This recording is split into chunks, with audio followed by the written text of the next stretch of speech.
कहानी जो हम आप लोग के सामने न होंगे कि जैसा पाकिस्तान ने किया उसका परिणाम उसके सामने जस्ट मिला, और ऐसा होना भी चाहिए था। चूंकि पाकिस्तान के लोग जो 22 अप्रैल पहलगाम में जो घटना घटित हुई थी, उसमें हमारे देश के जो टूरिस्ट पर गए हुए लगभग 26 लोगों को जान गंवाना पड़ा था, और उसमें हिंदू मुस्लिम की पहचान करके लोगों को मौत के घाट उतार दिया गया। किसी बहन के सामने उसके भाई को, किसी के बीवी के सामने उसके पति को मौत के घाट उतार दिया गया। यह कितना ही शर्म की बात है। उसी का परिणाम है कि आज पाकिस्तान को अपने लोगों को खोना पड़ रहा है और वहां पर अफरा तफरी का माहौल बना हुआ है। और इसी सब कड़ी में वर्तमान प्रधानमंत्री जो पाकिस्तान के हैं शहबाज शरीफ,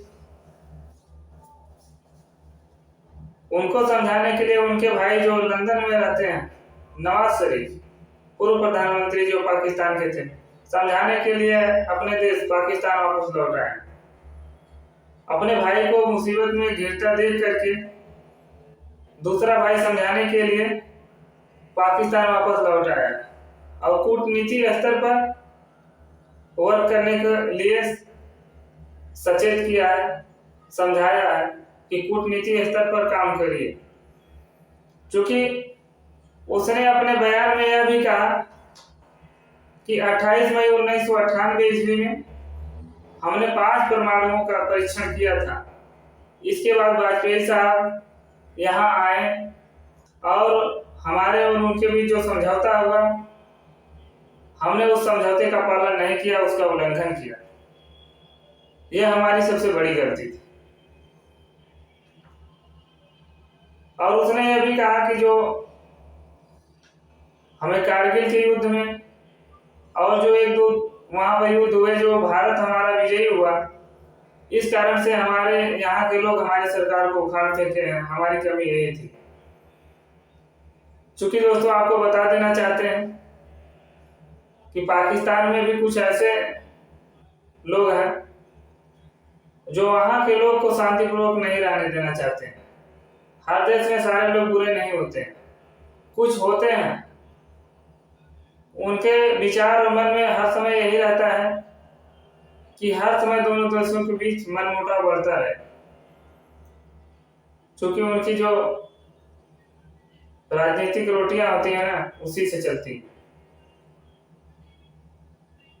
वह हर समय जम्मू कश्मीर का राग लापते रहते हैं, चाहे वो विश्व स्तर पर हो, चाहे वो अपने देश के स्तर पर हो, कहीं भी हो, वहां पर मुंह फाड़ देंगे। अगर तुम्हारे पास इतनी सक्षम हो तो लड़िए, और एक तरीके से लड़िए। हमारे देश में जो जहां रिहायशी इलाका है वहां पर पाकिस्तान के द्वारा अटैक किया जा रहा है, बट हमारे देश के जो जाबाज सिपाही हैं उसके आतंकवादी ठिकानों पर हमला कर रहे हैं, जिससे हमारे देश नहीं आस पड़ोस के सारे देश पाकिस्तान से परेशान हैं। आतंकवादी का जो पनाह देने वाला देश है वह पाकिस्तान है। और हमारे देश के जो विदेश मंत्री हैं श्री जयशंकर जी, उन्होंने यह भी बताया कि हम भारत का लोग पूरे तरीके से और हमारे देश के जो जाबाज सिपाही हैं पूरे दमखम के साथ पाकिस्तान को जवाब दे रहे हैं और आगे भी उसको जवाब मिलेगा। क्योंकि दोस्तों, और इसी कड़ी में हमारे देश के जो विदेश मंत्री हैं उन्होंने बताया कि हमारे साथ जो भी देश हमें सपोर्ट किए हैं उनका बहुत बहुत शुक्रिया। क्योंकि ऐसी ऐसी महाशक्तियां हमारे देश को सपोर्ट कर रही हैं जिसके सामने पाकिस्तान की कोई हस्ती ना। रूस, इटली, ब्रिटेन, अमेरिका, ऐसे ऐसे देश जो कि हमारे देश को सपोर्ट कर रहे हैं। क्योंकि एक हमारा देश ऐसा देश है जहां की आतंकवादियों को पनाह नहीं दी जाती है, मगर पाकिस्तान एक ऐसा देश है जहां पर आतंकवादियों को पनाह दी जाती है, उन्हें बच्चे की तरह पाला पोसा जाता है और उन्हीं को कहते हैं ना कि जैसा करनी वैसा भरनी। अगर पाकिस्तान ने जैसा किया है पहलगाम में, वह उसी का परिणाम है और अपने लोगों को जो खो रहा है सब पहलगाम की घटना का ही परिणाम है। वहां निर्दोष लोग की जो हत्या हुई है, हमारे देश के हर नागरिक के अंदर यह एक सोच थी कि कब हमारे देश के जाबाज सिपाही इसका बदला लेंगे। चूंकि पाकिस्तान ने तो गलत किया ही है और यह घटना जो आज के टाइम में चल रही है हमारे देश में, हर नागरिक इसका पूरे तरीके से आनंद और लुत्फ उठा रहा है क्योंकि उनके दिल में तभी ठंडक पहुंची है जब पाकिस्तान में लोगों के ऊपर प्रहार हुआ, आतंकवादी ठिकानों पर हमला हुआ। लगभग 9 ठिकानों पर ऐसे हमले हुए जहां पर आतंकवादियों के परखच्चे उड़ गए। चूंकि दोस्तों यह एक प्रकार से ऐसा होना जरूरी था, नहीं तो आतंकवादियों के जो मनोबल थे वह बढ़ जाते। हमारे देश के यशस्वी प्रधानमंत्री यह पहले भी बता दिए थे कि इसका बदला जरूर लिया जाएगा, वह जितना सोच रहे हैं उससे कहीं अधिक, और उन्होंने ऐसा करके दिखाया। हमारे देश के हर पार्टी, चाहे छोटी पार्टी हो चाहे बड़ी पार्टी हो, पूरी तरीके से सरकार के साथ है। देश का हर नागरिक हमारे देश की जो सरकार है उसके साथ है। क्योंकि आतंकवाद के खिलाफ जो ये बड़ी बड़ी महाशक्तियां हमारे देश का सपोर्ट कर रही हैं, यह सबका एक ही लक्ष्य है कि आतंकवाद का सफाया होना चाहिए।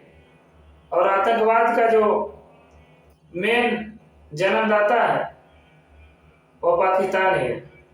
जहां पर आतंकवादियों को पनाह दी जाती है, उन्हें पालन पोषण किया जाता है, उसका श्रेय जो है पाकिस्तान को ही जाता है। क्योंकि पाकिस्तान यह नहीं सोचता है कि अगला मुल्क शांति से जिए। कभी सीज फायर, कभी बॉर्डर पार की घटना, कभी निर्दोष लोग की हत्या करवाना, यह उसका हर तरीके से प्रोपेगेंडा अपना करके लोगों को परेशान करना।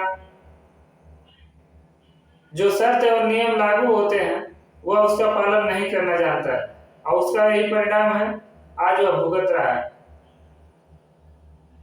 क्योंकि दोस्तों हमारे देश में जो ऑपरेशन सिंदूर चलाया गया है उसका यह परिणाम है कि पाकिस्तान के लोग गिड़गिड़ा रहे हैं और अपने देश के सरकार को कोस रहे हैं। वहां की संसद भी अपने देश के सरकार को कोस रही है। वहां के सांसद तो यहाँ तक भी बोल दिए हैं कि जो हमारे देश के प्रधानमंत्री हैं शहबाज शरीफ, वह प्रधानमंत्री नरेंद्र मोदी जी से डरते हैं। हकीकत बात है, यह वहां की जो सांसद बोली है पूर्ण रूप से हकीकत है कि हमारे देश के प्रधानमंत्री के सामने वह 1 मिनट भी नहीं टिक सकते। क्योंकि सत्य को पराजित करना आसान नहीं होता है और हमारे देश के लोग सत्य पर हैं। हम आतंकवाद के खिलाफ हैं और पाकिस्तान आतंकवाद का सपोर्ट करता है। और यह वीडियो बनाने का हमारा मेन मकसद है हमारे देश के जाबाज सिपाही जिनके मेहनत से, परिश्रम से आज हम अपने घरों में आसानी से सो रहे हैं, चैन की नींदें सो रहे हैं, आसानी से खा पी रहे हैं। वह उनकी खुशी जो है के लिए हम यह वीडियो बनाए हुए हैं कि हम अपने देश के सैनिकों को जितना मोटिवेट कर सकें। और इस वीडियो के माध्यम से हम लोगों को भी यह बताना चाहते हैं कि हमारे देश के जो जाबाज सिपाही हैं उनका मोटिवेशन हमें हर प्रकार से बढ़ाना है। उन्हीं के कारण हम आज अपने घरों में आसानी से सो रहे हैं, चैन की नींद सो रहे हैं और खा पी रहे हैं। अगर वह सीमा पे डटे नहीं होते, पाकिस्तान का मुंहतोड़ मुकाबला नहीं करते, तो आज हम अपने घरों में इस तरीके से चैन से नहीं रह पाते।